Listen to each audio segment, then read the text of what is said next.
Chers auditeurs, bonjour. Aujourd'hui, nous sommes avec Didier Van Kovlart. Bonjour Didier. Bonjour Virginie. Pour nous parler de son ouvrage « L'insolence des miracles ». Alors, quel bel ouvrage et quel beau lieu pour parler de ce livre. Oui. Alors, nous sommes ici à Rocamadour, donc sanctuaire médiéval, où la Vierge Noire, Notre-Dame de Rocamadour, exauce les miracles. Elle fait des miracles, elle exauce des vœux. Depuis le XIIe siècle, donc, vous trouverez l'ouvrage des miracles de Notre-Dame de Rocamadour, qui est écrit en ancien français. Et quel meilleur lieu! Oui, parce qu'on a d'une part cette ancienneté du phénomène, et puis qui se renouvelle constamment. Il y a eu des miracles tout récents, là, bien placés pour le savoir. Et puis, il y a une énergie joyeuse. C'est ce qui frappe le plus quand on arrive ici. C'est la première fois que je viens. Je découvre ce sanctuaire. On est arrivé de nuit. En plus de nuit. Donc ça fait appel à l'imagination aussi, à partir de... En plus, il y avait que la moitié du parcours qui était éclairé, donc... Il fut semé d'embûches. Voilà, donc il faut mériter d'arriver ici, cette très très longue descente sur un chemin en plus raviné, glissant et quasiment pas éclairé. Et donc le miracle était le premier qu'on soit arrivé ici. Le miracle, il est l'enregistrement de l'émission. Et voilà, je pense que cette notion de joie, qui va évidemment avec l'espoir et avec la gratitude préventive, est très importante dans le processus de miracle. Ça fait partie, moi qui ai travaillé sur énormément de dossiers médicaux, particulièrement ceux du sanctuaire de Lourdes, mais pas que, il y a quand même cette constance. Quand se produit une guérison instantanée, inexplicable, très souvent la personne est dans un état de confiance, parfois de dernière chance, parce qu'elle est condamnée par la médecine. Souvent, il n'y a pas de traitement connu. Et il y a ce mélange de lâcher-prise, d'espoir, de joie, et puis la ferveur de l'espoir, cette énergie collective qui, dans ces sanctuaires, participe aussi du renouvellement de l'information initiale, du miracle qui est là, parce qu'il y a eu ces faits qui se sont produits, ils sont restés dans les mémoires, dans les consciences, et dans les murs, et dans le sol, et dans l'air. Et capter tout ça, sans doute, là, bon, bien sûr, on est dans des hypothèses, parce que quand on dit intervention divine, oui, mais comment ça se passe techniquement dans le corps? C'est là-dessus où je me suis vraiment interrogé, que j'ai beaucoup travaillé, avec, je ne sais pas si on peut déjà en parler. Alors, on va laisser la parole au Père Florent qui va nous présenter le sanctuaire, voilà, qui nous accueille ce soir. Et après, on reviendra et après, on à Lourdes. Revient longuement voilà, sur l'ouvrage. Père Florent. Bonjour, bienvenue au sanctuaire de Rocamadour. Je suis le Père Florent, le recteur du sanctuaire.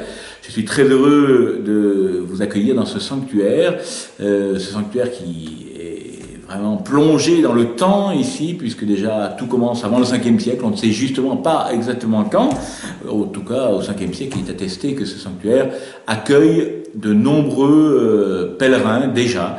Et puis ensuite, bien sûr, il va voir une expansion extraordinaire. Pourquoi ? Eh bien justement parce que ici, de tout temps, on dit à Rocamadour, tu pries, tu es exaucé. Ailleurs, tu pries, tu pries. Voilà ce qui va attirer les foules ici, les miracles. Et encore aujourd'hui, ce qui attire des foules, eh bien, c'est justement qu'elles sont exaucées. Et voilà, je sais que dans notre émission aujourd'hui, Virginie tient de tout cœur à ce lieu parce que, ben voilà, elle a été... elle aussi, une miraculée de Rocamadour. Et donc, je suis très heureux qu'elle vienne aujourd'hui avec Didier pour vous parler de ce beau livre, L'insolence des miracles. Et puis, voilà, vous êtes dans ce lieu donc, qui est chargé d'histoire. Hein. Les grands saints, tous les grands saints de la chrétienté sont passés ici, Saint-Dominique, Saint-Bernard, Saint-Antoine de Padoue, et tant d'autres encore, mais aussi bien sûr tous les grands rois, Saint-Louis bien sûr, parmi les plus grands, bien sûr sa chère maman, Blanche de Castille, et tant d'autres encore, parce que ce lieu, c'est un lieu où on vient recevoir la grâce de la maternité. On a tous besoin d'être aimés, on a tous besoin d'être consolés, on a tous besoin d'être guéris. Et qui mieux qu'une maman peut nous apporter tout ce dont nous avons besoin au fond de nos cœurs et qui doit transformer non seulement nos cœurs mais aussi nos vies et puis nous faire repartir avec plein d'espérance chez nous. En tout cas, c'est ce que je vous souhaite à travers cette émission, que vous puissiez recevoir de nombreuses grâces pour vous-même. Et puis bien sûr, je vous donne rendez-vous à Rocamadour, c'est encore mieux qu'à travers les ondes. Venez ici et vous recevrez tant et tant de belles choses. La Vierge Marie vous attend. Bonne soirée.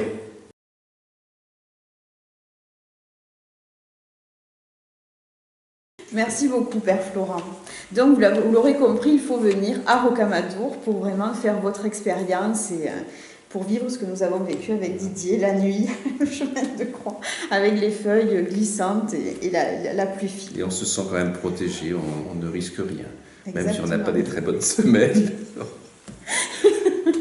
Voilà, exactement. Alors, donc, ces miracles.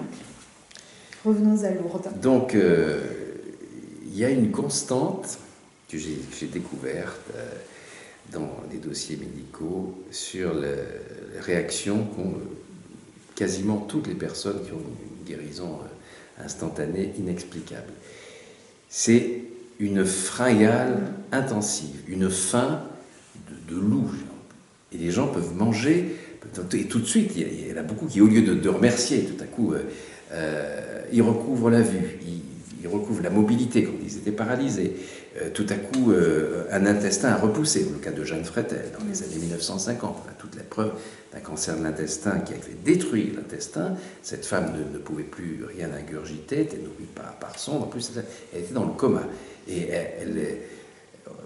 elle avait émis le souhait d'aller à Lourdes avant de tomber dans le coma, et son cancérologue, sachant en plus qu'elle était perdue, a voulu accorder ce cette souhait. Dernière volonté, finalement. Et il a simplement exigé que, pendant le transport en train jusqu'à Lourdes, elle soit accompagnée de son cercueil.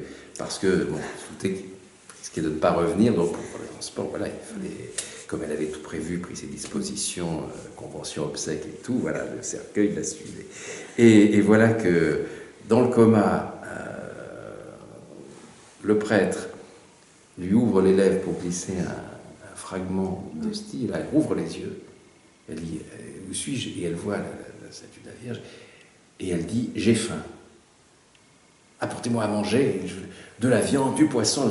Et après, je l'ai rencontré, et j'ai vu ses déclarations de l'époque, et elle disait, j'ai honte parce qu'au lieu de remercier la Vierge et Dieu, tout ça, je réclamais à manger, et j'ai mangé pendant 3 jours. Et alors, ce qui est fou, c'est que comment elle faisait. Voilà, et là, aussitôt, les médecins constatent, ils font passer les examens et découvrent que l'intestin s'est totalement régénéré. Elle mange, elle ingurgite, et les aliments sont transformés, elle digère, elle élimine, c'est tout. Donc c'est totalement inexplicable. Et alors que veut dire cette fringale intense? Eh bien, c'est comme si toute l'énergie disponible dans le corps avait été mobilisée pour une action qui est une reconstruction des tissus organiques, reconstitution osseuse,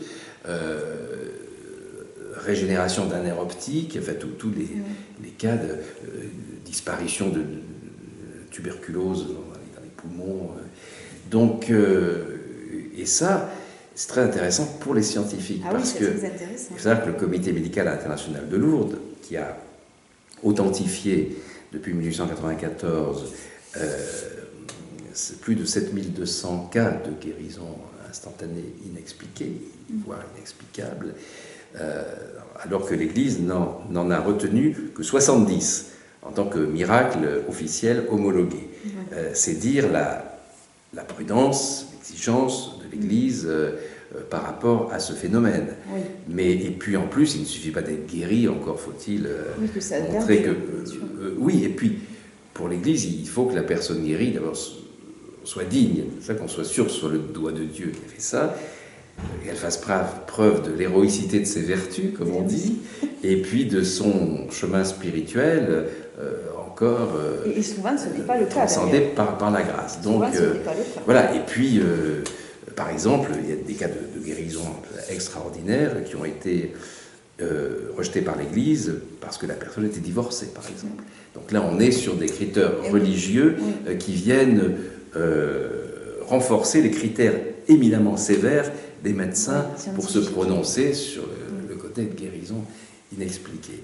Mais les médecins, eux, les chirurgiens, les chercheurs, avancent énormément grâce à ces phénomènes, parce qu'ils essaient de comprendre ce qui se passe dans le corps.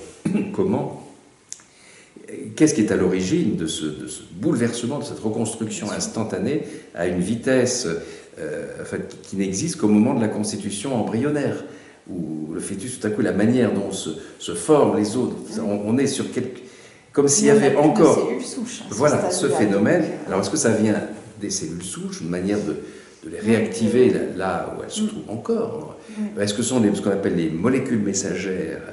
Est-ce que ce sont des hormones comme la corticotropine, qui est celle qui se met en œuvre, par exemple, quand vous êtes en voiture, d'un coup il y a un camion qui vous fonce dessus, et il faut freiner. Et là, la prise de décision, on sait qu'elle est instantanée. D'ailleurs, elle est rarement mentale. Voilà, c'est-à-dire que le cerveau, on le sait, n'a pas le temps d'envoyer les ordres pour que tous les organes répondent, se mettent en hyperactivité. C'est à la vitesse de la lumière, et on a découvert l'hormone qui provoque ça, qui envoie de manière quantique cette information, s'appelle la corticotropine. Et est-ce qu'elle intervient c'est une possibilité d'explication dans ces moments-là. Donc voilà, ça c'est un domaine passionnant qui donc, ne reste pas uniquement dans la reconnaissance du phénomène par l'Église, du miracle, de l'action de Dieu, mais voilà, Dieu, la Vierge agissent, mais comment ça se passe techniquement dans le corps? Et quels sont l'état d'esprit qui favorisent cette... Oui, parce qu'encore faut-il les laisser agir. Voilà. Parce que c'est vrai qu'on sait que notre mental est quand même une porte qui est bien solide. Voilà. Donc je pense que quand on va demander une guérison, c'était mon cas en tout cas, quand on va demander une guérison, c'est vrai qu'on met son ego totalement de côté, et on est dans l'abandon. Donc on se dit, voilà, si ça doit arriver, ça arrivera, mais voilà, faites s'il vous plaît que... Mais on est dans l'acceptation déjà. Alors il y a des exemples contraires. Oui. J'en ai que j'ai connu pendant mon enfance, un ami de mon père qui était totalement incroyant, avec un cancer fulgurant, faisait que apparemment il était condamné parce que le chirurgien n'avait rien fait, et cet homme continuait sa vie, son métier, et il est enquêteur d'assurance, et il est en Égypte pour son métier, au Caire, et là il apprend, on est en 1968, il apprend qu'il y a une vierge, une espèce de vierge qui apparaît sur le toit d'une église copte à Zeytoun, au milieu du Caire, et qu'il y a des centaines de milliers de personnes qui affluent, qui ont vu ça. Le phénomène qui durera 3 ans en réalité. Et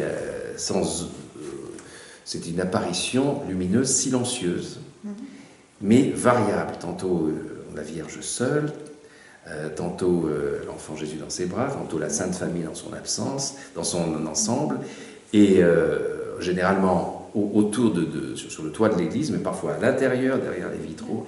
Alors, les biens, on se dit, est-ce que c'est des hologrammes, c'est quelque chose, donc évidemment les autorités, on est en pays musulman, on est quand même, c'est une église copte, chrétienne orthodoxe, donc, il est 19h. Et donc on a évacué tous les véhicules, tronçonné les arbres pour voir s'il y avait un projecteur, hologramme, rien trouvé. On a coupé le courant dans tout le quartier, le phénomène continuait. Donc non, c'était pas tout. Dieu sait si on a cherché ce truc-là, on n'a jamais trouvé. Et cet homme va voir sur place, il dit qu'est-ce que c'est que ces conneries, lui il croit en rien.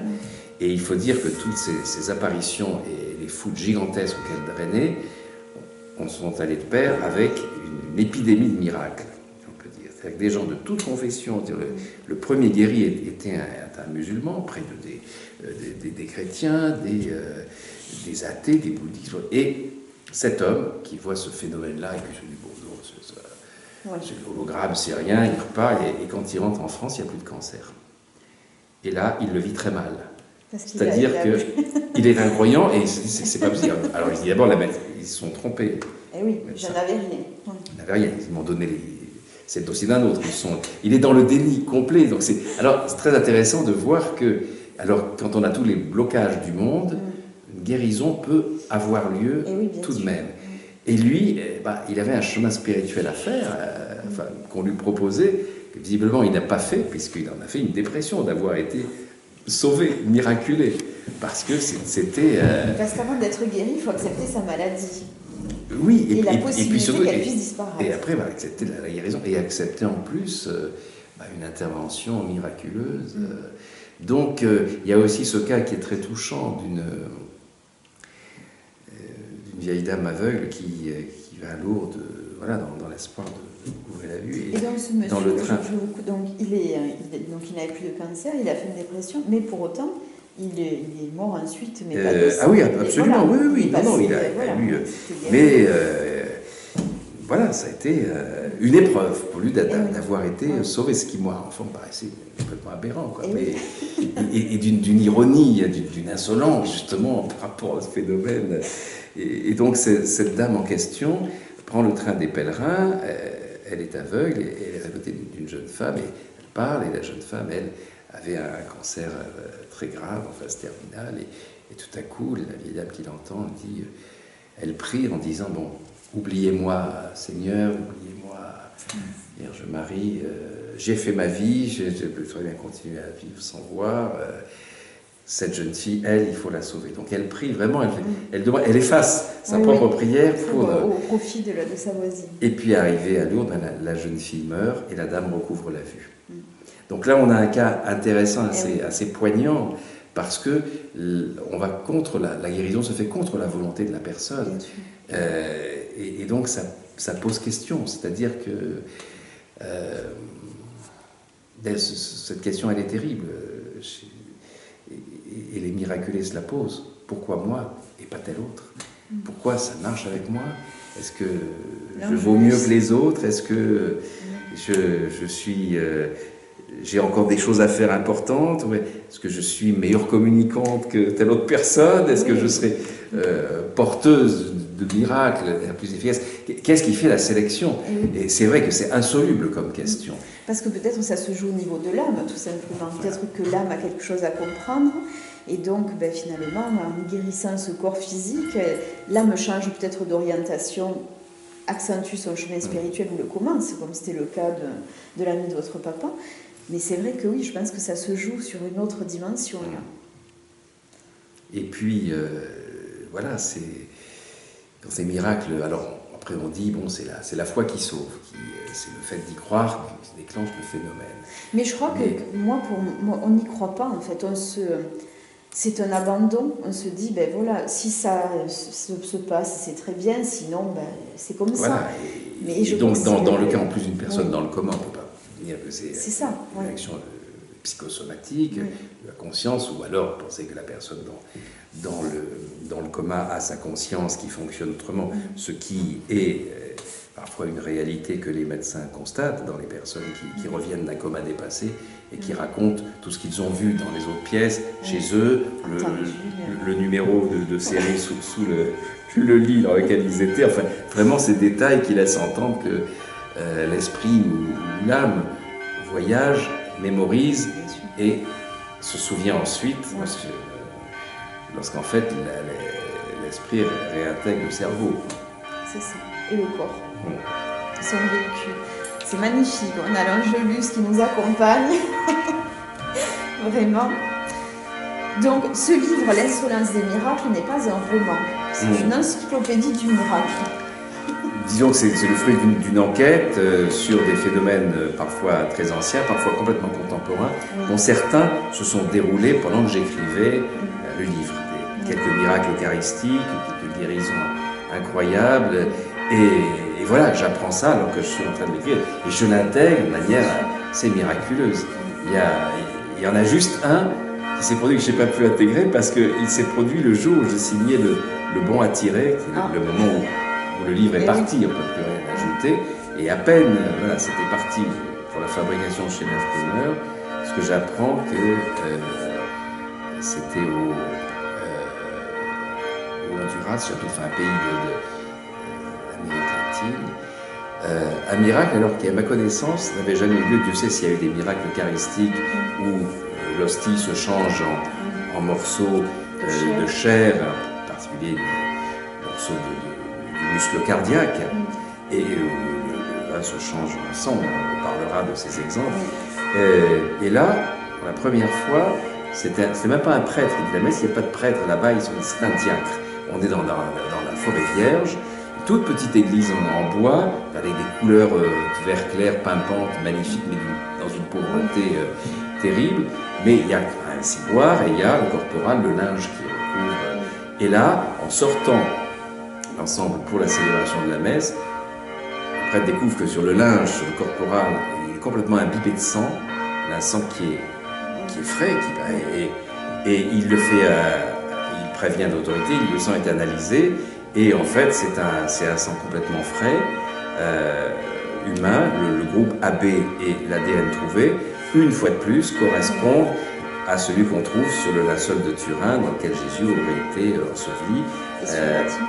Et sur les deux autres linges de la Passion, le suaire d'Oviedo et la tunique d'Argenteuil, la tunique dans laquelle il aurait fait le chemin de croix, où on trouve toutes les blessures qui se superposent avec celles que l'on voit sur l'empreinte sanguine du linceul, et sur le suaire, c'est le linge qui couvrait le visage, on a aussi les traces de sang qui correspondent. Toujours à AB. Et c'est toujours ce même groupe. Donc ça, cette insistance, cette insolence, parce que la première fois, le premier miracle qu'on ait répertorié, c'est au 5e siècle. À Lanciano, un prêtre est en train de célébrer la messe et il ne croit plus en la présence réelle. Comment le corps du Christ peut être présent dans ce morceau de pain asime et son sang dans ce vin. Et là, pendant la messe, l'hostie se change en morceaux de chair et le vin en sang. Alors, on peut dire, c'est une légende, au 5e siècle, sauf que le morceau de chair et le sang sont toujours là. Les caillots de sang et le morceau de chair sont toujours présents, conservés dans alors que ça n'a jamais été momifié et ça a été analysé à partir de 1970 par les spécialistes médicaux éminents et qui sont arrivés à une conclusion hallucinante. C'est-à-dire que c'était comme si ce morceau de chair avait été prélevé, les propriétés physico-chimiques sont intactes, comme si elle avait été prélevée il y a 20 minutes. Et le sang, un tas de conservation incroyable, l'ADN aussi, et sans doute AB, ADN correspondant à celui des reliques de la Passion.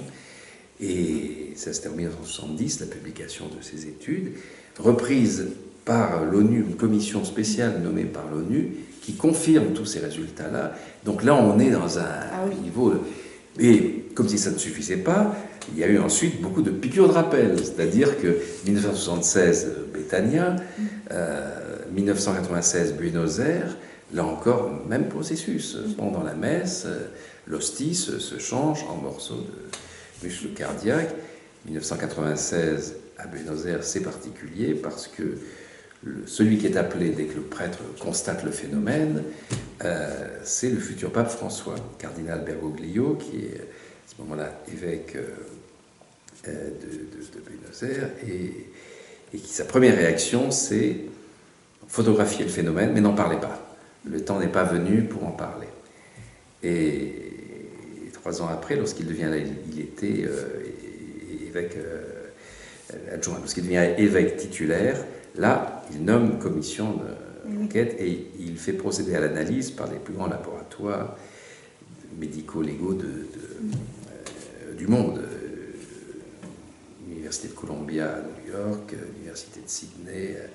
Et là, les résultats sont hallucinants. Une fois de plus, les propriétés physico-chimiques sont intactes. Et même le professeur Zoghibé, le plus grand spécialiste au monde de médecine légale et de pathologie cardiaque, il dit, c'est quoi ce truc? Vous m'amenez un morceau de chair, un fragment du myocarde, un morceau de cœur, qui, vu ses propriétés intactes, et son état de souffrance extrême, parce que les globules blancs sont dans un tel état de stress qu'il y a eu torture, il y a eu souffrance extrême et immédiate, puisque les globules blancs ont besoin de tissus vivants pour, bien sûr, pour prospérer. Et donc, c'est quoi? Dans ma salle d'attente, vous avez torturé quelqu'un, je lui avais arraché le cœur et vous me l'apportez. On est dans la folie. Et oui, bien sûr. Et pourtant, les analyses parlent, et là encore, le sang de groupe AB, l'ADN est comparable. Et le pape François, à ma connaissance, depuis qu'il est pape, n'a pas fait état, alors qu'il a été l'instigateur de ces recherches et le premier de ses découvertes, et le premier qui en a eu communication, mais ce n'est pas lui qui a publié, ce sont les laboratoires d'analyse qui, devant l'absence de réaction de l'Église, ont fini par publier. Mais oui, parce que c'est important de le transmettre, on ne peut pas le garder caché. Surtout que ces pièces à conviction sont toujours là.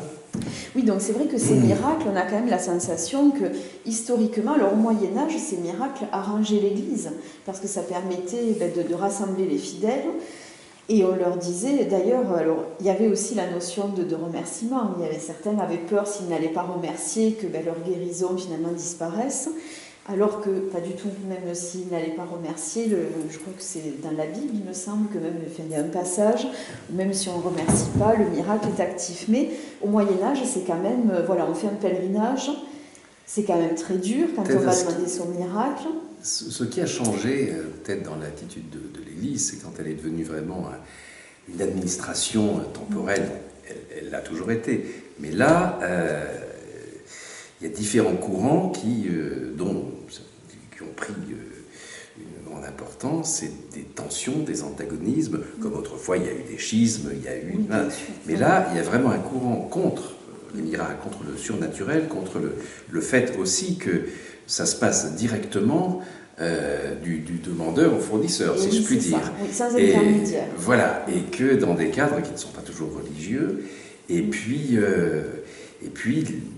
le Vatican se méfie beaucoup de ce qu'il appelle l'illuminisme, c'est-à-dire tout à coup réduire la foi à quelque chose, un phénomène extraordinaire, et puis, alors sur le plan de la théologie, un miracle ne saurait pas prouver l'existence de Dieu, ça c'est une bonne raison pour laquelle l'Église est prudente aussi, il faut pas... Et puis, il ne faut pas que, comme la foi c'est un choix intime, c'est une décision vraiment intime de l'âme, ça ne doit pas être la ratification d'une preuve scientifique, simplement. Donc, méfiance par rapport à la science, quand la science, la médecine disent « oui, là, il y a miracle ». Ah non, miracle, c'est réservé à l'Église, le mot. Vous parlez de phénomènes inexpliqués, mais voire de prodiges. Voilà, prodige est un terme... Donc il y a cette prudence, si vous voulez, et puis cette politique, parce que le Vatican est un État politique, où tout à coup il y a des sensibilités différentes, et il y a eu ainsi un homme très important qui a eu un rôle d'une efficacité épouvantable, il s'appelait le père Agostino Gemelli, qui a été pendant plus de 30 ans président de l'Académie pontificale des sciences, qui refusait absolument tout ce qui était de l'ordre du surnaturel, donc du miracle, des stigmates et tout cela, et qui a persécuté, le mot n'est pas trop fort, les plus grands fauteurs de miracles, comme on disait, comme Padre Pio, le plus connu, Yvonne Aimé de Malétroit, qu'on a essayé de faire disparaître des mémoires d'une manière absolument Yvonne Aimé, d'ailleurs, qui, très jeune, a reçu, savait qu'elle allait s'engager. Hein. Très jeune, elle a eu cette foi, à 9 ans, elle savait qu'elle allait faire un... Même, oui, à 8 ans, elle écrit une lettre à Jésus, avec son sang, qu'on a retrouvé après sa mort, et où elle dit « Fais que je puisse être une très grande sainte, une grande martyre, voilà, pour ta gloire, mais en même temps, je veux être toute petite pour ne pas te faire de l'ombre. » Donc vraiment, c'est ce cri du cœur d'un enfant, cette calme certitude, et à 15 ans, elle est née en 1900, à 15 ans, elle veut prendre le voile, être religieuse, sa mère refuse, alors elle décide de se dévouer dans le civil pour les pauvres, et elle a une vitalité incroyable, elle fait des ménages pour gagner de l'argent qu'elle va donner aux pauvres, elle va embêter tous les élus pour qu'ils aident, parce qu'on est à une époque de grandes familles, même dans Paris et les banlieues parisiennes. C'est vraiment... pour reloger les gens, donc vraiment, elle a une énergie terrible et elle commence à avoir des maladies innombrables qui ne font que renforcer sa détermination. Mais lorsqu'elle n'est pas capable physiquement d'aller justement travailler dès qu'elle sort de l'école, du lycée, elle va faire les ménages chez les gens, elle donne l'argent aux pauvres, elle s'occupe des malades, et quand elle est clouée au lit par la maladie, elle écrit des romans. Elle les publie, dont le premier s'appelle Joujou se marie, ce qui partant des moments drôlissimes où sa mère voulait absolument la marier, alors qu'elle avait épousé Jésus. Et d'ailleurs, elle en était sauvée, puisque chaque fois, elle tombait malade. Oui, c'est-à-dire qu'elle disait à sa mère, à un moment donné, elle disait, chère maman, la première fois que tu m'as présenté quelqu'un, on a attrapé la typhoïde. Pour la deuxième fois, il s'est marié avec une autre. La deuxième fois, c'est tuberculose. Donc, si vraiment vous continuez à me présenter des prétendants, je vais être au cimetière assez rapidement. Sauf que c'est pas elle, finalement, qui est finie. Voilà. Et donc, elle finit, et donc, elle publie des romans dont elle donne tous les droits d'auteur, dont Joujou se marie, inspiré de cette situation, publié chez Plomb, d'ailleurs, le même éditeur que L'Insolence des miracles. Et puis, commence, dès le début, des phénomènes extraordinaires. Elle est contemporaine de Padre Pio. On connaît Padre Pio, ses stigmates, son don de bilocation, c'est-à-dire être vu dans plusieurs endroits à la fois, être actif dans plusieurs endroits à la fois, et le pouvoir de guérison. Et elle a tout ça, mais, si je puis dire, encore plus fort. Et en plus, elle a... donc, elle finit par devenir religieuse, elle devient mère supérieure du couvent de Malétroit, arrive la Deuxième Guerre mondiale, et toute sa vie, cette femme a pris sur elle les maladies des os. C'est-à-dire c'était pas genre je t'impose les mains et tu es guéri. Elle prenait le mal. Les cancers, les typhoïdes, les tuberculoses, tout ça, et elle tombait elle malade, elle était de manière terrible, elle a reçu l'extrême onction 15 fois. Donc, et puis tout à coup, l'organisme nettoyait la maladie des autres. La personne, elle, n'était plus malade, et elle faisait le boulot dans son corps, et elle repartait. Et combien de fois, on l'a déclarée mourante, et le lendemain, elle vaquait à ses occupations au monastère, et pendant la guerre, alors elle est une résistante extraordinaire, elle réussit le tour de force, elle avait fait construire une clinique ultra-moderne dans ce monastère, elle a toujours soulevé des montagnes, cette femme. Et cette clinique est réquisitionnée par les Allemands, sous l'occupation, pour y soigner leurs blessés. Et bien elle réussit, alors que la clinique est occupée par les Allemands, à y cacher des juifs, des parachutistes anglais, des maquisards, qu'elle déguise en bonnes sœurs ou en grands brûlés, pour les empêcher de parler quand ils ont l'accent anglais, évidemment. Et donc, c'est déjà un tour de force. Là, il n'y a pas de surnaturel, mais c'est un héroïsme incroyable. Et dans le même temps, on la voit apparaître sur plusieurs champs de bataille à la fois, dans un sous-marin qu'elle sauve, au moment de la destruction du sabordage de la flotte dans la rade de Toulon, en 1942. On la voit à bord en 1943, à bord d'un navire de la Royal Navy, l'Eridan, pris dans un bombardement. Et elle apparaît pour dire à l'équipage, c'est que des marins bretons, ils voient une religieuse augustine, certains la reconnaissent parce qu'ils viennent d'à côté de chez elle en Bretagne, et elle leur dit, apparue sur le bateau, courage, tenez bon, vous risquez rien, alors que sur le bombardé de toutes parts, vive la France, vous aurez la vie sauve et vous gagnerez. Et dans le même temps, on a la preuve qu'elle est torturée par la Gestapo dans la prison du Cherche-Midi à Paris. Et dans le même temps, son adjoint dans la résistance, le père Labute, qui dès qu'il a connu son arrestation par une trahison, s'est précipité à Paris, mais il ne sait pas dans quelle prison elle est. Il est dans le métro et il voit Yvonne Aimée devant lui. Elle est solide, il la prend à ses mains. Il dit mais vous vous êtes échappé. Et elle lui répond non, je suis dans ma prison, il faut prier pour moi très fort, sinon cette nuit ils vont m'emmener en Allemagne.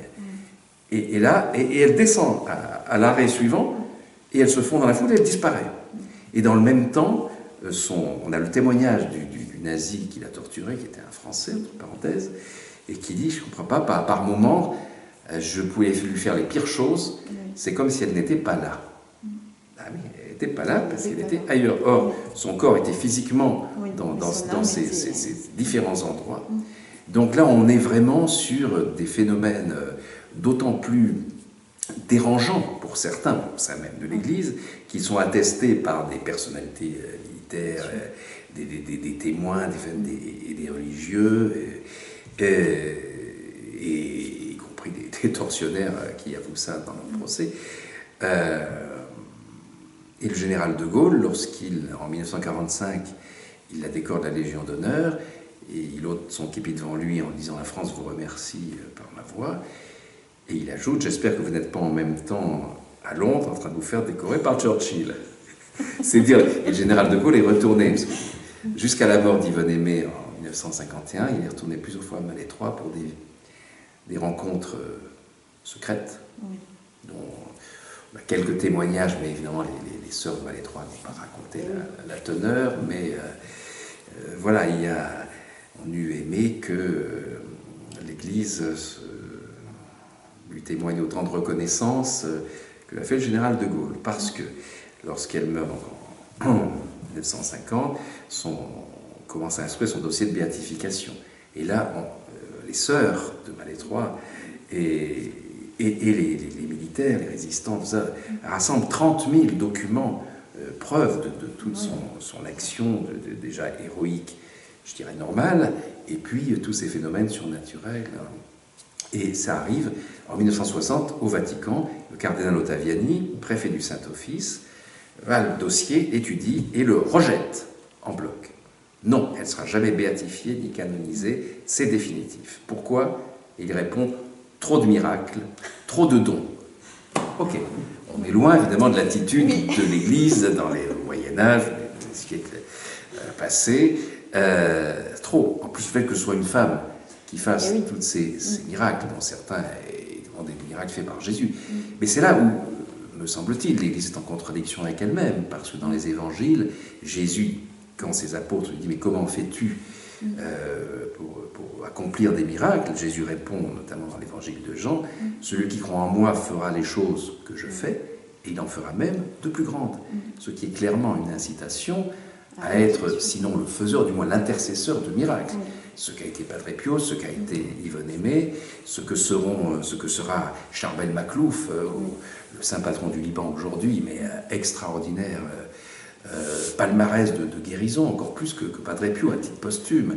Et là encore, le père Gemelli, qui est celui qui fait que le cardinal Ottaviani réagit comme ça, c'est-à-dire non seulement le dossier d'Yvonne Aimée est rejeté, mais le cardinal Ottaviani interdit toute publication sur elle, à jamais. Vous vous rendez compte? On n'a jamais vu ça. Et c'est un prêtre rebelle qui s'insurge contre ça, l'abbé René Laurentin, grand spécialiste des apparitions mariales et des miracles eucharistiques et de Lourdes, chroniqueur religieux au Figaro pendant des années, et qui est mort il n'y a pas très longtemps, à 100 ans, qui reprend tout le dossier. Et là, les 30 000 documents. Et il en fait un livre. Et là, il va au Vatican, il rencontre le successeur du cardinal Ottaviani, le cardinal Ratzinger, et futur pape Benoît XVI, et lui dit, voilà, j'ai écrit un livre sur Yvonne Aimée, je vais le publier. Donc je n'aurai pas l'imprimatur, je serai excommunié, je ne pense pas que ce soit une bonne publicité pour l'Église. Le cardinal Ratzinger, quand même prudent, donne une dérogation. Il donne l'autorisation pour ce livre uniquement de publier sur Yvonne Aimée. L'abbé Laurentin remercie et il en fera 13 sur elle, avec des médecins, avec des militaires, des spécialistes. Et sans lui, on aurait perdu la trace de cette femme, aujourd'hui totalement inconnue. Je vois, heureusement, le grand succès du livre fait que beaucoup de gens aujourd'hui la connaissent. Et les journalistes en parlent, je veux dire, parce que les gens la découvrent. Mais comment a-t-on voulu faire disparaître cette femme qui était la bonté, l'héroïsme, la puissance de la foi et qui a fait tellement de bien autour d'elle et qui était tellement joyeuse, tellement... voilà, ça aurait dû être la sainte emblématique de notre époque. Et donc, toujours ma bête noire, là, le père Gemelli, qui s'était opposé à elle, c'était une illuminée, une simulatrice, voire une sataniste. On lui a fait Au moins. Ah oui, elle a été accusée de se servir de tous ces phénomènes pour sa gloire propre, et un prêtre qui avait participé à ces actions qu'elle avait mis au pinacle, tout ça, qu'elle avait... Bon, mais qui se retrouve dans l'ombre parce qu'elle a trop de lumière sur elle, et qui se venge justement en la dénonçant à l'Église pour satanisme, totalement inventé. Ce qui est extraordinaire, c'est que on a retrouvé, quand elle avait 20 ans, on a trouvé des textes qui écrivaient des visions qu'elle avait sur son destin, Yvonne Aimée, et où elle décrit précisément non seulement la scène de décoration par le général de Gaulle, par le général Audibert, elle a été décorée 9 fois, voilà la décoration là, par de Gaulle, et elle décrit le jour de cette décoration, donc on est en 1922, elle décrit ce qui va se passer en 1945 et 1949, où là, et elle dit, j'avais sur ma poitrine déjà 5 médailles, parce qu'en 1949 c'est la 6e qui est une décoration anglaise, donnée par le général Audibert, chef de la résistance de l'Ouest, qu'elle avait cachée à Malétroit et qu'elle avait sauvée. Et donc elle décrit toute cette scène et elle dit, il y avait toutes les religieuses, je semblais être leur mère supérieure, j'avais sur ma poitrine 6 décorations dont elle reconnaissait la Légion d'honneur, et un très grand général me décore, et une voix me dit, souviens-toi Yvonne de ce qui se passera plus tard, ça t'aidera beaucoup. Est-ce que pendant la torture qu'elle subit à la Gestapo, est-ce que la promesse de cette victoire, de cette annonce, l'aidera? Voilà, ça on ne sait pas, mais donc on retrouve ces textes dont on est... Et également l'annonce de la trahison par le prêtre en question. Et Yvonne Aimée ne donnera jamais son nom, ni l'abbé Laurentin, dont je ne l'ai pas mis non plus.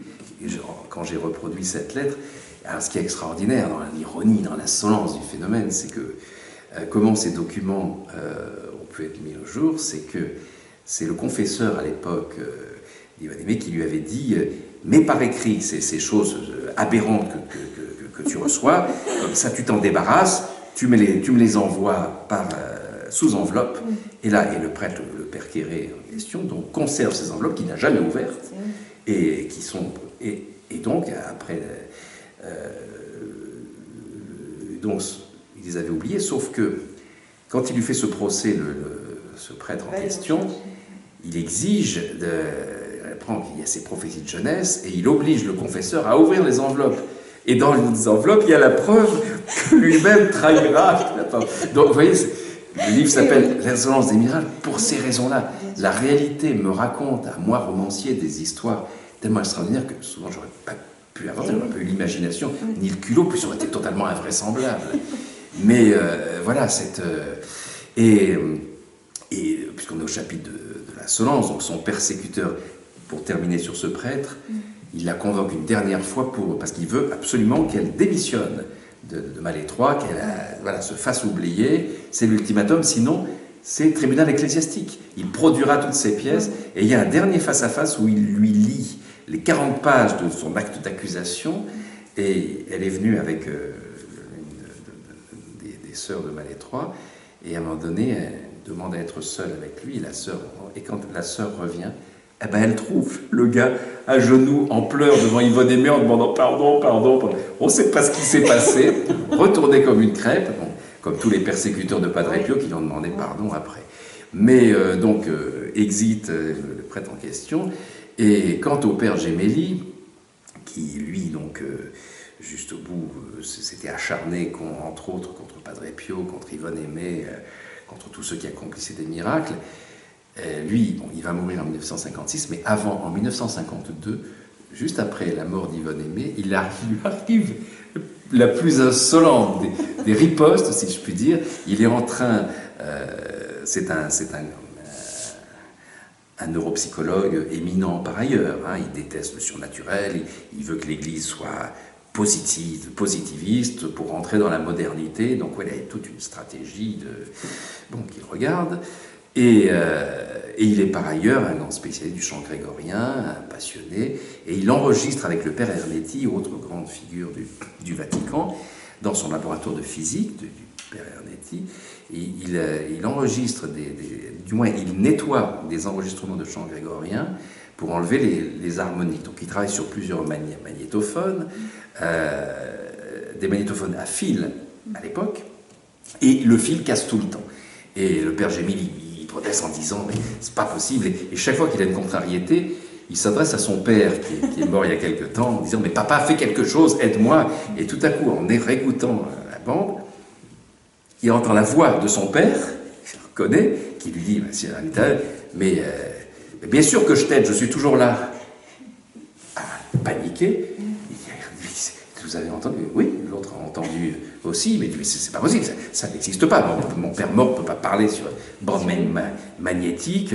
Et alors il refait un enregistrement, et là, la voix dit donc ça n'est pas lui. Et la voix lui répond mais bien sûr que c'est moi, Zuccone. Et Zuccone, ça veut dire cornichon en italien. Et donc il se fait, lui, le sceptique absolu, le pourfendeur surnaturel, se fait injurier par son papa défunt sur une bande magnétique. Donc voilà, l'insolence des miracles, c'est ça aussi. C'est le pied de nez. Voilà, et bon, alors ils courent tous les deux, ils courent voir le pape Pie XII.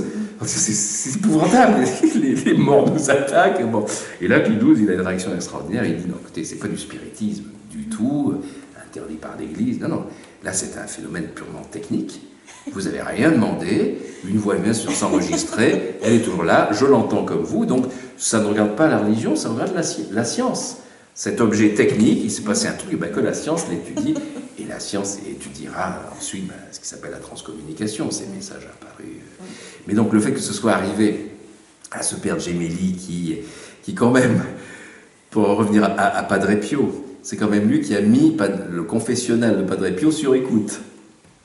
Parce qu'il avait inventé, c'était complètement faux, que cet homme était un simulateur qui se fabriquait ses stigmates, qui n'avait jamais guéri personne, et qu'en plus, il avait des relations sexuelles avec ses paroissiennes à confesse. Donc, d'où on met des micros.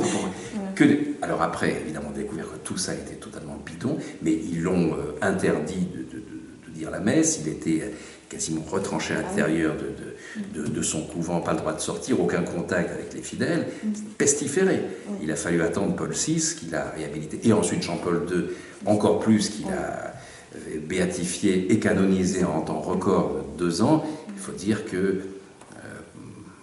quand il était jeune prêtre, il avait rencontré Padre Pio qui lui avait dit « bon, tu seras pape telle année, et attention, tu auras un attentat, tu devrais être tué, mais tu vas t'en sortir. » On a la preuve de tout ça.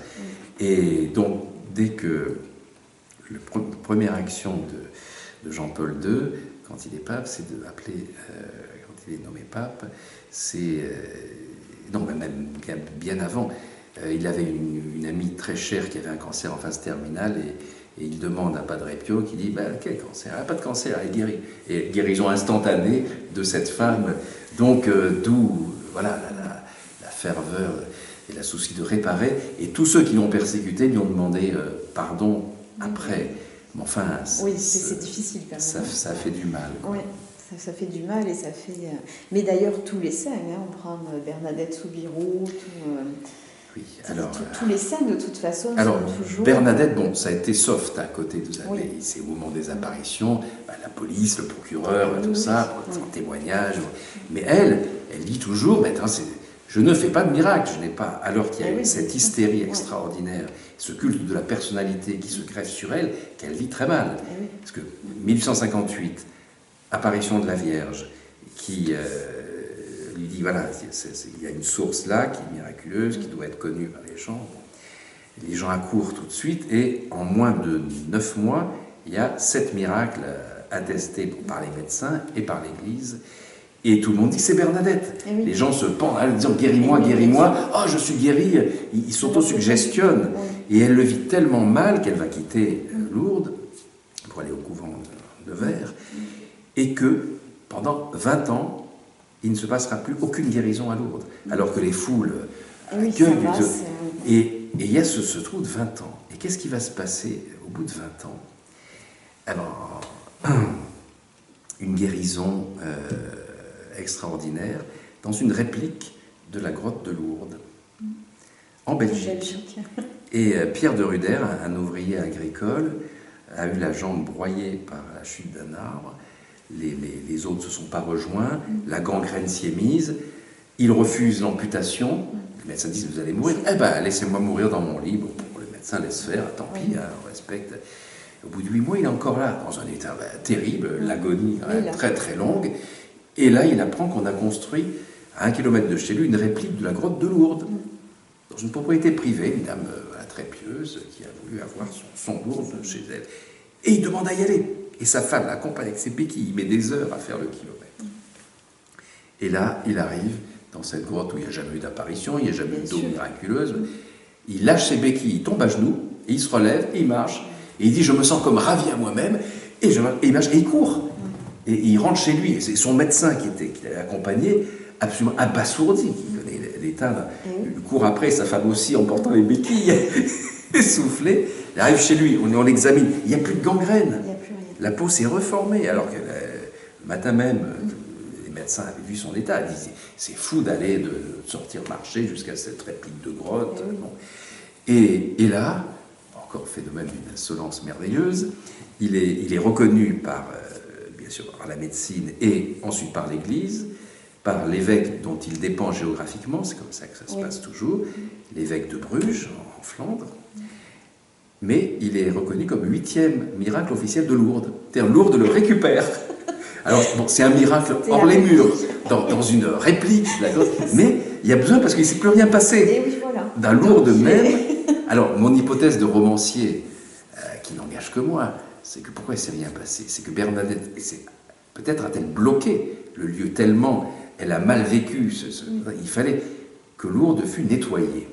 Et ça a été nettoyé par cette histoire belge, par la Belgique, qui fait repartir Lourdes, parce que dès le moment où il récupère ce canon, eh ben, il y a une voisine belge qui s'appelle Joachim Denant, qui est mourante, qui, elle, décide non pas d'aller dans la République, d'aller à Lourdes, et là, elle est guérie de manière instantanée, et elle sera le cas numéro 9. Et à partir de là, à partir de Pierre de Ruder, donc dans sa réplique de grotte, et de Joachim Denant, toutes les guérisons inexpliquées se révéleront définitives, ce qui n'était pas le cas dans les premières.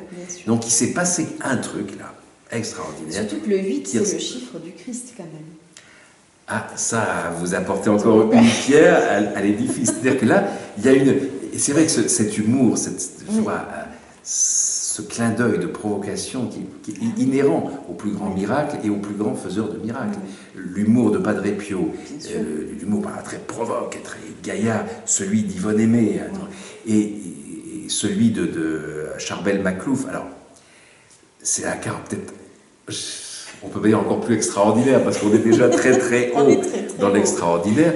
Ce qui est frappant chez Charbel Maclouf, c'est que de son vivant, il ne se passe absolument rien. C'est un moinillon, un ermite, au couvent d'Anaya, dans la montagne au-dessus de Beyrouth, au Liban. Et cet homme qui vit une vie de piété pleine, formidable, on ne fait pas parler de lui. Et on ne saura qu'après sa mort que quand même, des gens qui venaient prier pour lui s'étaient retrouvés guéris et qu'il y avait quelques petits miracles. Mais vraiment, non, rien. Il faisait son travail de moine spirituel, d'ermite. À partir de sa mort, tout change. C'est-à-dire qu'il est enseveli au couvent, et là, les habitants voient des signaux lumineux, genre gyrophares de police, qui sortent de son tombeau, toutes les nuits. Ouais. C'est quoi ce truc? Genre, et on finit par se ressortir. Le corps, c'est une période de pluie intense, le corps est un cloaque, les mois sont passés quand même. On sort, le corps, il est totalement intact, alors qu'il était dans la boule, le cercueil baigne dans l'eau, il est intact. Il est intact, et une fois qu'on a enlevé l'eau et la boue, tout ça, et qu'on le met au sec, on se rend compte que son corps exude une substance, un mélange de sang et de liquide odorant. Vous savez pas ce que c'est? Une analyse, on ne sait pas ce que c'est. Et pendant 66 ans, il va en produire 72 litres. Et en plus, le Vatican est très énervé par ce truc parce que le jaillissement de parfum, la myroblitie, comme on l'appelle, c'est pas du tout reconnu comme miraculeux par l'Église romaine. les orthodoxes, oui, il y a vraiment historiquement des cas, ils ont reconnu. Donc là, c'est un peu agaçant. Donc le Vatican ordonne qu'on l'éviscère. Parce qu'il y en a marre, parce qu'on l'a changé de cercueil, on l'a un peu planqué, et ça continue, ce liquide transperce le cercueil, mais bon, on le met dans une niche, on enferme le liquide sur des morts, et les gens viennent, ils tamponnent des mouchoirs, et quand ils sont malades, ils se les appliquent, et ils disent ça guérit. Donc on a vraiment un peu d'hystérie, ce qui énerve beaucoup le Vatican, qui décide l'exhumation à nouveau, et là on l'éviscère, on lui enlève tous les organes, il n'y a plus rien. Et ça continue. On ferme, et ben il continue à exhumer. D'où vient ce liquide, on ne sait pas.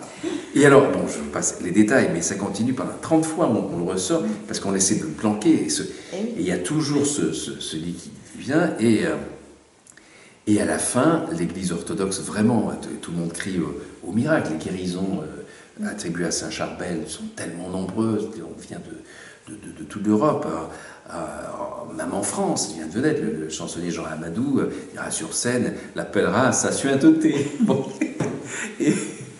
Et donc, à ce moment-là, l'Église orthodoxe, bon, les orthodoxes vont nous le chipper comme ça, donc voilà, faisons pour cette béatification, vu tous les miracles, et là, il se passe, dès le moment où il est béatifié en 1966, 67, et ben son corps se met à se décomposer, alors qu'il est totalement intact par 66 ans, son corps se met à se décomposer de manière normale, comme s'il venait de décéder.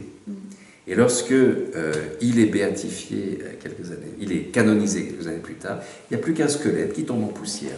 En fait, son corps n'était plus utile à sa cause. Et, oui, c'est ça. Et le but, c'était quoi? C'était de dire, coucou, je suis là, je peux faire des miracles quand on me prie, donc juste, il faut que les gens me connaissent.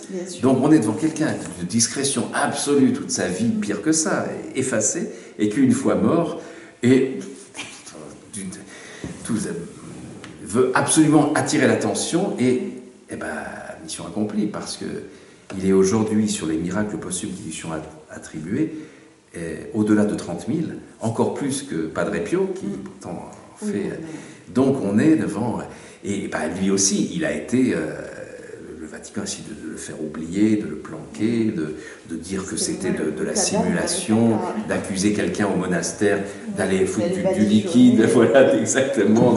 Donc voilà, on était dans la diffamation, dans le refus, et on se retrouve après avec un saint qui continue à faire des merveilles, Saint Charbel. Je ne peux pas vous dire depuis la publication du livre, je ne fais pas une signature sans qu'il y ait des gens qui sont ou d'origine libanaise ou qui sont là-bas, qui me racontent des trucs sur Saint Charbel, et les miracles récents que je raconte là-dedans, attestés par les médecins, ils sont incroyables, d'une insolence. Je ne sais pas si j'ai le temps d'en raconter un. Celui de, comment elle s'appelait, son nom m'échappe, une libanaise, Nora, qui se retrouve hémiplégique à cause d'un problème d'artère dans le cou, qui est absolument inopérable, et on lui dit, bah, vous resterez paralysé d'un côté, donc non. Et alors elle prie Saint Charbel en disant, bon, je ne veux pas vous dicter ma volonté, mais merci de me permettre de mourir, je ne peux pas... Dans mon lit, c'est une mère de 13 enfants, en plus elle est bouillante d'activité, elle dit, je ne peux pas rester hémiplégique comme ça, guérissez-moi ou faites-moi mourir. Et là, la nuit, elle rêve qu'elle voit Saint Charbel qui apparaît, très caractéristique avec sa capuche baissée, son visage triangulaire avec la barbe, et qui s'affaire sur son cou, qui dit, je vais t'opérer. Et bon, et elle se réveille, et le matin, elle sort du lit, et là, elle se rend compte qu'elle n'est plus paralysée. Elle n'en revient pas. Elle va devant un miroir, et là, elle voit une cicatrice de 12 cm sur son cou, avec des fils de suture. Elle se précipite, c'est son mari qui était en train de prier, le salon qui ne dormait pas, qui la voit marcher, courir, il tombe évanoui, ça comme, bon. Et là, donc, les médecins arrivent, et ils ne comprennent pas, c'est quoi ce truc? D'une part, ok, il n'y a plus de paralysie, il n'y a plus de problème, parce qu'on passe des examens, tout ça se passe en 1993.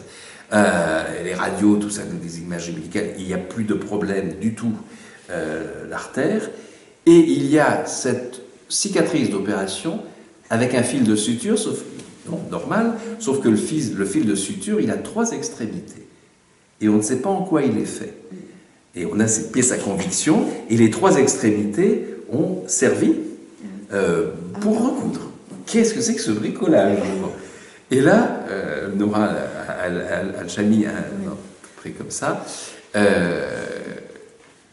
reconnaissante mais pragmatique, prit Saint-Charbel en disant merci de cette guérison, mais si vraiment vous avez ce pouvoir quand même de me guérir comme ça, pourquoi vous m'avez fait une cicatrice aussi moche comme ça? Et là, elle a la réponse, Saint-Charbel, qui dit parce qu'aujourd'hui les gens ne croient que ce qu'ils voient. Et il fallait que je te fasse une cicatrice comme ça, pour qu'ils se rendent compte qu'il y a vraiment eu cette opération qui est possible et qui. Et donc, et il lui dit bon, maintenant, le 22 de chaque mois, elle avait été guérie un 22, tu vas aller au sanctuaire d'Anaya, donc son monastère. Et là, cette famille va, avec sa famille, et après, ils sont de plus en plus nombreux parce que tous les 22, eh ben, il y a du sang qui se met, la cicatrice se rouvre, du sang coule, et ce sang, comme si ça ne suffisait pas déjà dans l'extraordinaire, ça n'est pas le sien.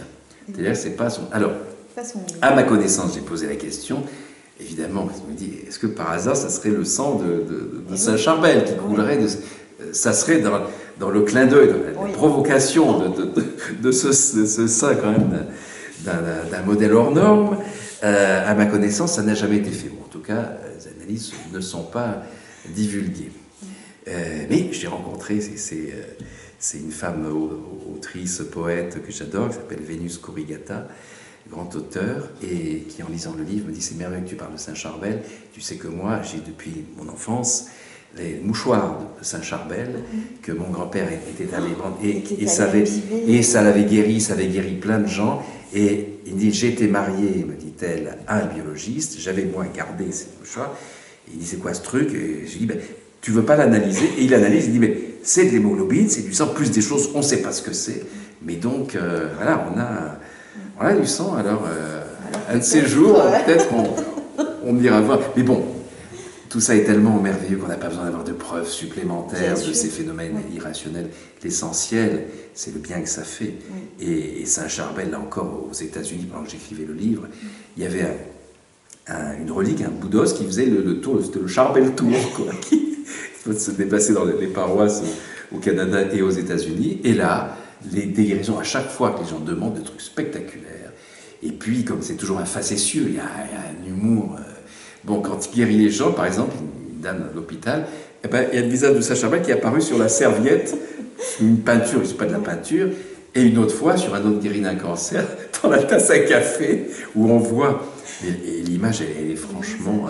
C'est pas, parfois on dit, dans le nuage, je vois telle image, bon, c'est un peu subjectif. Mais là, vraiment, dans la mousse du cappuccino et tout ça, c'est vraiment la tête caractéristique de Saint-Charbel. Et la personne qui voit ça appelle un photographe aussitôt. Le photographe arrive, photographie, et sur la photo, développement, il n'y a rien. Et ce truc a duré pendant des jours, et il n'y a rien. Et là, celui qui avait été guéri par Saint-Charbel lui dit, mais vraiment, je m'engage à témoigner, mais j'aimerais qu'on ait une photo. Et alors là, le photographe vient, la photo est là, et elle a été reproduite, et c'était... Vraiment, ce sens des relations publiques de Saint-Charbel à titre posthume, c'est le meilleur des communicants qui soit, et le but est que le maximum de personnes lui demandent un miracle, et ça marche. Donc, comme ça marche pour Padre Pio, pour Yvonne Aillet, pour tant d'autres saints, et évidemment, la Vierge Marie en premier lieu, et dans y compris là où nous sommes, à Rocamadour. Donc, ce qui est formidable, on ne peut pas nier ces phénomènes. Ah non, on ne peut pas, on est obligé de les accepter. On peut dire, si on est un croyant, ça vient d'ailleurs. C'est nous, c'est la foi, c'est l'amour, c'est l'empathie, c'est les extraterrestres, c'est tout ce qu'on veut. À la limite, est-ce si grave? Ce qui compte, c'est que les valeurs portées par ça, c'est l'empathie, c'est l'amour, c'est l'espoir, et la bienveillance. Je dirais, il ne faut jamais oublier des expériences qui, moi, me bouleversent, que font énormément d'hôpitaux aujourd'hui, dans le monde entier, c'est les mêmes résultats, sur des groupes de prière. À des gens à qui on demande de prier pour des numéros de chambre ou des numéros de lit, encore mieux, sans savoir qui occupe ces lits, de quelle maladie elle souffre. Simplement, on prie pour que la personne, son état d'esprit son état de santé s'améliore. Et ce qui est intéressant, ça c'est le groupe A, les croyants. Mais on demande à un groupe B, des athées, des agnostiques, d'envoyer des bonnes pensées, des bonnes ondes, de la bienveillance à une personne. Voilà, on a envie qu'elle aille mieux. Et donc, voilà, par la pensée, comme quand on parle à quelqu'un, on pense à quelqu'un qu'on aime et qu'on a envie qu'il guérisse, aussi simple que ça. Et bien, les résultats des deux groupes par rapport au numéro qu'on leur a donné de lit sont les mêmes. Donc, ce qui compte, c'est la sincérité, l'intention, côté positif, l'amour, l'empathie, l'intention, que l'on soit croyant ou non. Donc ça veut dire qu'une prière, même si elle ne s'adresse pas à Dieu, a ce pouvoir réparateur à distance, elle est captée par l'état de santé. Et une autre donnée qui m'enchante dans ces résultats, c'est qu'il y a toujours vraiment une amélioration significative, au-dessus de 50%, voire 70% de l'état de santé des personnes sur différentes pathologies. Il y a un seul cas où il y a une aggravation de l'état de santé. Vous savez quand c'est ? C'est quand on dit aux patients, il y a des groupes qui sont en train de prier pour vous à distance. Et là, les gens se disent, ah là, si les médecins s'adressent à des groupes de prière, c'est que je suis foutu. Donc il y a un stress, et surtout dans les pathologies cardiaques. Donc évidemment, le stress fait que l'état général s'aggrave. Donc voilà, il ne faut pas oublier ça, il ne faut jamais oublier, il ne faut jamais faire l'économie d'une prière, que l'on soit croyant ou non, d'envoyer cette énergie-là pour renforcer le désir de guérison de la personne et l'aider. Voilà, on a tant d'exemples spectaculaires avec des gens connus ou inconnus ou qu'on a essayé de faire disparaître des mémoires. Et puis il y a ces héros de la vie quotidienne qui peuvent arriver, pas forcément des choses aussi spectaculaires, mais à des guérisons, à de petits miracles. Je veux dire, il n'y a pas de grands ou de petits miracles. Il n'y a que des miracles et des merveilles. Oui. Donc dans cet ouvrage, on retrouve votre plume avec beaucoup d'humour. Donc là, c'est les interventions de l'auteur, puisque là, il n'y a pas de roman, il n'y a pas de narrateur. Et c'est vrai qu'on retrouve votre... Alors moi, il y en a beaucoup qui vont... La cerise sur l'auréole. Donc voilà, donc ça, c'est vraiment, il y en a plein. C'est bon, c'est mon regard, c'est mon ton, si vous voulez. C'est vrai que c'est pas parce qu'on parle de choses sacrées ou extraordinaires qu'il faut avoir un ton solennel. Parce que, en plus, ces saints extraordinaires dont je parle, connus ou inconnus... Cacher ce sein et sa noté que je ne saurais voir. Ah oui, ça c'est pour sa Charbel, oui, et lui, il faut vraiment l'éliminer. Donc voilà, ces gens avaient eux-mêmes un tel humour que moi je me sens chez moi quand je les fréquente, que je raconte leur vie, que je creuse l'historique, et j'essaie de les restituer tels qu'ils sont. C'est pour ça que voilà, c'est pour ça que j'ai les choix que je revendique. Je choisis toutes les choses qui m'émeuvent, qui m'émerveillent et qui me font rire. Quand je parle de ce phénomène que beaucoup de gens ont vu aujourd'hui, qui est ce miracle eucharistique assez particulier, cette lévitation d'hostie, 7 février 1999, à Lourdes, dans la basilique souterraine, une messe diffusée en direct à la télévision France 2 dans l'émission Le Jour du Seigneur. On est à la fin de la conférence des évêques, donc il y a les 3 plus grands personnages de l'Église de l'époque, 3 cardinaux, cardinal Lustiger, archevêque de Paris, l'archevêque de Lyon, l'archevêque de Bordeaux, et qui célèbrent la messe. Et on voit devant les caméras au moment de l'épiclèse, c'est-à-dire il y a les 2 grandes hosties de célébration, et le prêtre dit « Sanctifie ces offrandes en répandant sur elles ton esprit ». Sur le mot « esprit », il y a l'hostie du dessus qui se soulève entre guillemets et qui reste en lévitation pendant 3 minutes, à 3 cm de distance. Et là, on voit ça sur le gros plan, et ce qui est extraordinaire, l'humour incroyable, quand on regarde ça, c'est que les prêtres qui font ça, rien ne moufte pas, ils continuent, on voit, le regard, ils ont le regard droit dessus, rien. Pourquoi ? Parce qu'ils savent qu'ils sont en direct. Et ils ne savent pas si c'est pas un canular, si c'est pas... on a cru, évidemment, après on a vu toutes les explications rationnelles, qu'il y a une petite soufflerie, quelqu'un a mis une soufflerie, tout à coup on actionne et tchouf, ça fait ça. Et la soufflerie maintient.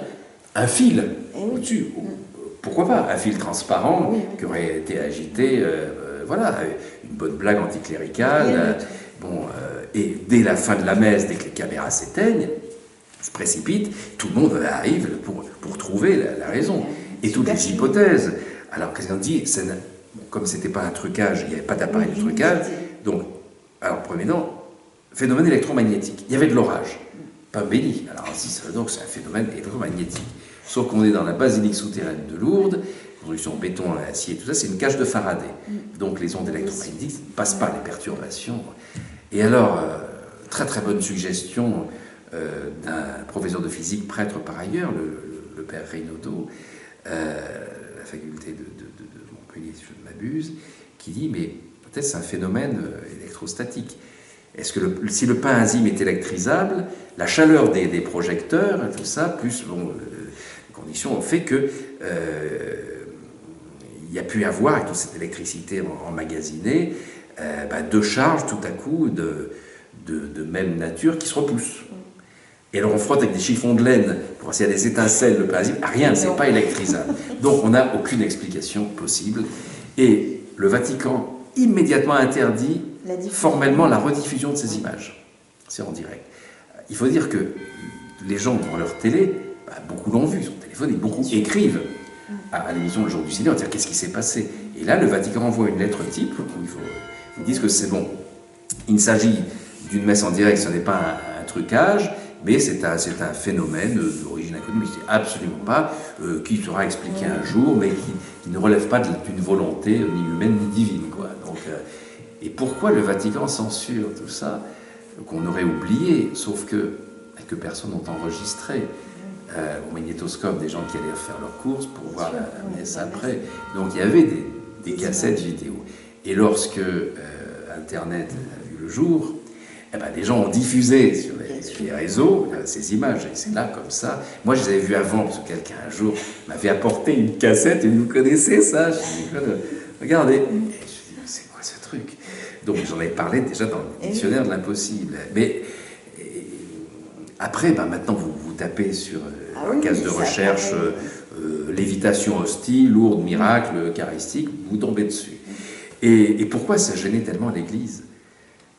Cette chose qui ressemble à un vidéogag, mais bon, quel est le sens? On ne voit pas. C'est le moment où ça se produit. C'est-à-dire le moment où on sanctifie ses offrandes en répandant sur elles ton esprit. Sur le mot esprit. Or, c'est la cause du schisme entre l'Église romaine et l'Église orthodoxe sur l'interprétation de ce qu'on appelle la présence réelle. Pour l'Église romaine, c'est l'interprétation de Saint Jean Chrysostome, au IVe siècle, qui dit c'est Jésus pendant la scène qui dit ceci est mon corps, ceci est mon sang, donc c'est ça qui est à l'origine de la présence réelle dans l'hostie. Et voilà. Mais les orthodoxes, eux, disent non, c'est Saint Jean Damascène, au 8e siècle, qui dit c'est le Saint-Esprit qui prévaut avant toute chose, et c'est lui qui a créé ce phénomène que Jésus a mis en œuvre.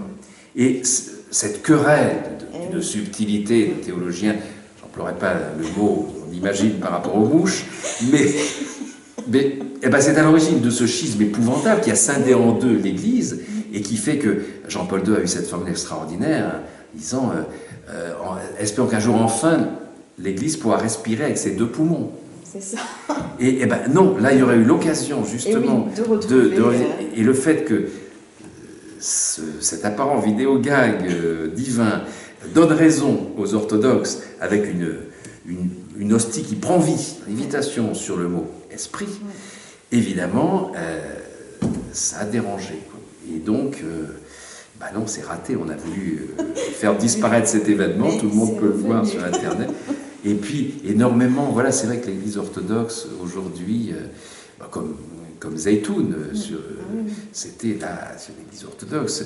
Et vraiment, et puis, ce phénomène qui a duré 3 ans à Zeytoun, l'apparition de la Vierge, après s'est reproduit dans d'autres villes, souvent liées au moment de persécution de chrétiens. Il y a eu aussi des apparitions très longues de même type à Assiout, le berceau des frères musulmans. Et donc, on a ces phénomènes qui semblent avoir un sens, une signification, un message, autre que les guérisons qui en résultent ou qui en sont peut-être pas le but, en tout cas la conséquence. Donc, et à force de ne pas vouloir entendre les messages, bon, c'est un petit peu dommage. Peut-être que oui, ça c'est diminue dommage. les apparitions, peut-être que ça renforce les tensions et qu'on ne comprend pas. Une perte de foi aussi. Oui, et puis cette division, je dirais, à un moment donné où l'Église Ah oui. est attaquée de toutes parts, bon, c'est quand même le moment d'arrêter Ah oui, de vous non, déchirer c'est sur pardon, mais sur une connerie d'interprétation. On s'en fout, ce qui compte, c'est la présence réelle pour Bien ceux qui y sûr. croient. Que ce soit Jésus ou le Saint-Esprit, enfin, ils sont Ben pas, c'est pas l'OM contre le PSG, quoi. Bon, on est dans la Sainte Trinité. On n'est pas dans un conflit sûr, avec bah oui, des, pas dans un combat. avec des supporters qui se foutent sur la gueule parce que chacun soutient un camp et C'est pas ça. l'autre. Donc, non, faut arrêter ça. Et il y a ces invitations spectaculaires, insolentes, drôles, mais assez claires, qui devraient Eh oui, faire qui pencher la devrait balance. interpeller, bien sûr. Et votre ouvrage, parce que c'est un ouvrage vraiment qu'il faut lire, qu'il faut offrir, parce que voilà, il lève des voiles, il ouvre les esprits. Et puis je suis très content parce que beaucoup de croyants me remercient de rassembler toutes ces preuves qu'on leur cache souvent. Oui. Et c'est quand même dommage.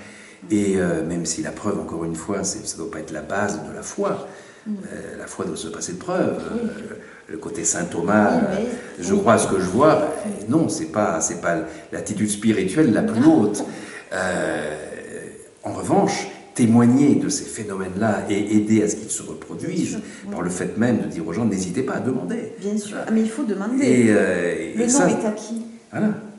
Et puis remercier, même par avance, parce que la gratitude est une force supérieure encore à la supplique. Oui, exactement. Parce qu'on n'est plus dans la peur, on n'est plus dans la soumission à l'état actuel dans lequel on se trouve, on est déjà dans la demande exaucée.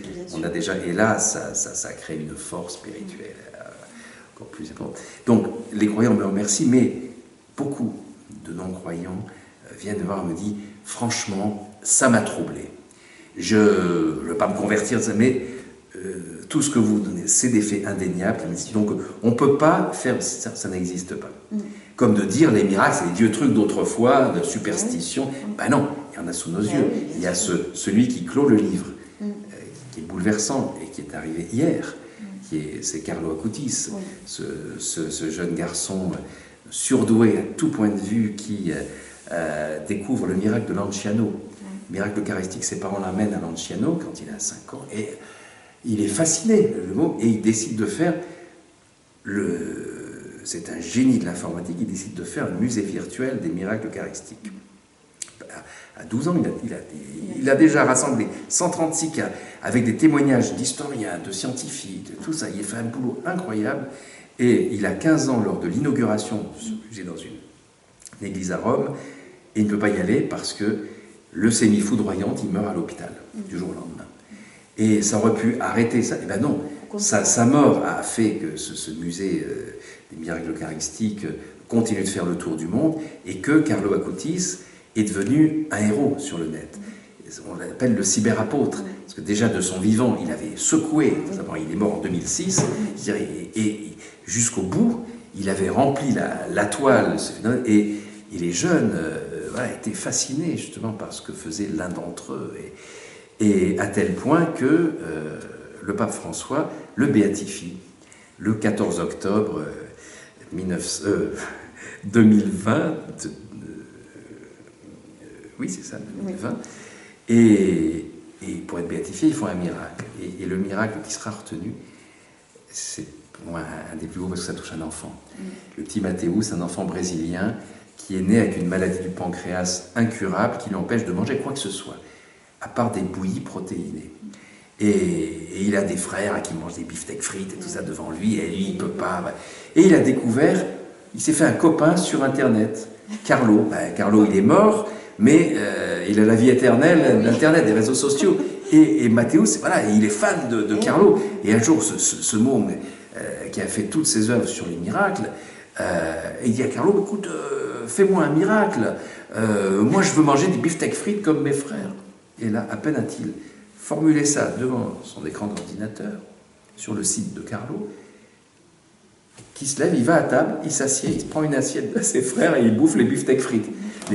La mère atterrée, parce qu'il ne peut rien. Donc c'est même, il ne faut surtout pas qu'il y ait de la nourriture, parce que ça, il appelle le médecin, et apparemment tout passe, il n'y a aucun malaise, il n'y a Aussitôt le médecin arrive, on l'amène à l'hôpital, on fait les examens, le pancréas s'est totalement régénéré. Il peut manger normalement, il a obtenu dans la seconde ce qu'il avait demandé. Et donc ce miracle est tellement spectaculaire que c'est celui qui est choisi.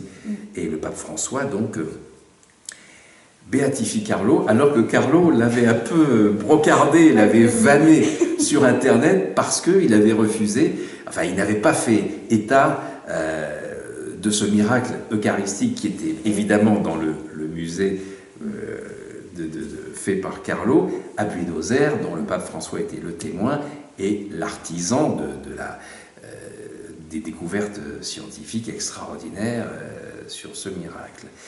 Pas rancunier, le pape François non seulement le béatifie, mais il parle de lui tout le temps, il va le canoniser incessamment. Oui. C'est devenu, quand il s'adresse à la Genèse, en EJMJ et tout ça, partout dans le monde, et voilà, ce cyberapôtre, ça montre la modernité, et que l'Église, c'est pas un truc vieillot, ça, et dont les jeunes n'ont rien à foutre, pas du tout. Et Internet est aussi moyen de diffuser la foi, donc Carlo est devenu, a été récupéré comme un symbole, justement. Et ça, c'est très bien, on s'en fout des récupérations si elles sont utiles, si elles font du bien, si elles éveillent l'espoir.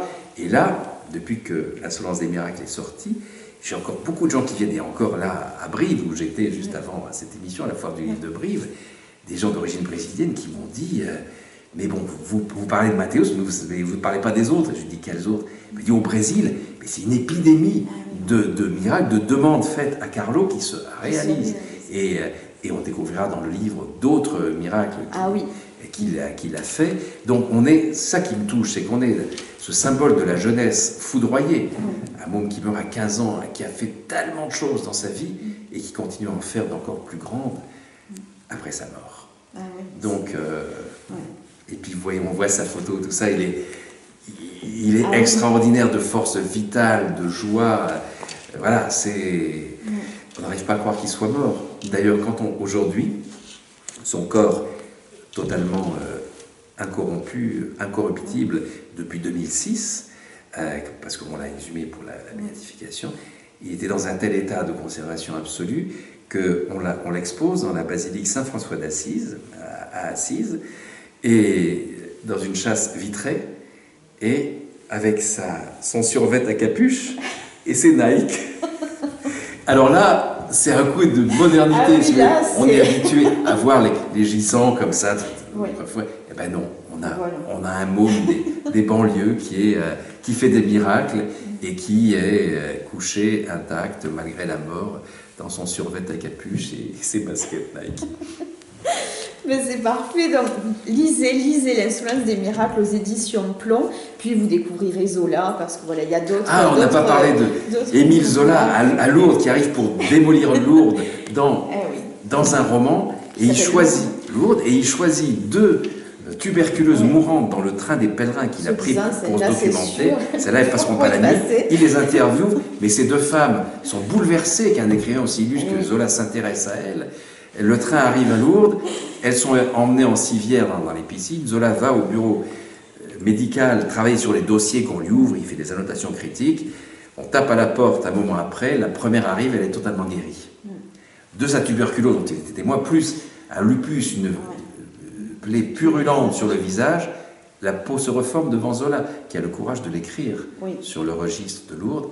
En revanche, dans son roman, il tue cette femme et l'autre, parce que la deuxième, elle arrive au bout d'un mois et elle est guérie elle aussi. C'est le comble de l'insolence. Et elles lui survivront. Elles lui survivront, alors que lui les a tuées dans ses livres. Mais quand elles seront officialisées par l'Église le même jour, par l'archevêque de Paris, comme miraculées officielles, elles dédieront leur titre à Zola en disant, si Dieu nous a guéris, c'est que M. Zola nous a choisis. C'est ça, exactement. Donc voilà, tout le monde peut être l'artisan d'un miracle. Bien sûr. Apparemment, Zola en a été victime. C'était terrible pour lui, mais peut-être a-t-il été à son insu le co-auteur de ce miracle.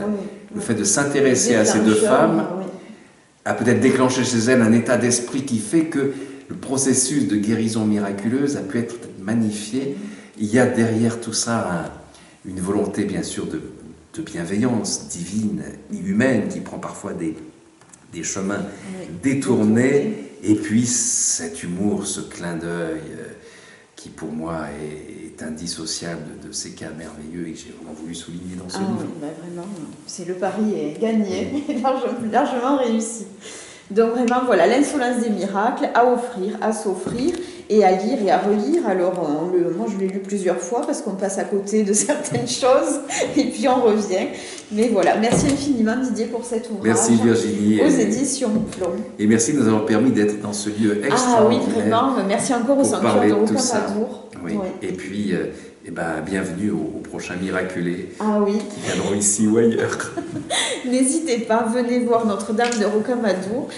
Il y a une place sur son genou pour s'asseoir et pour lui conter vos malheurs et vos demandes. Surtout demandez. Vous ne risquez rien à demander, bien au contraire.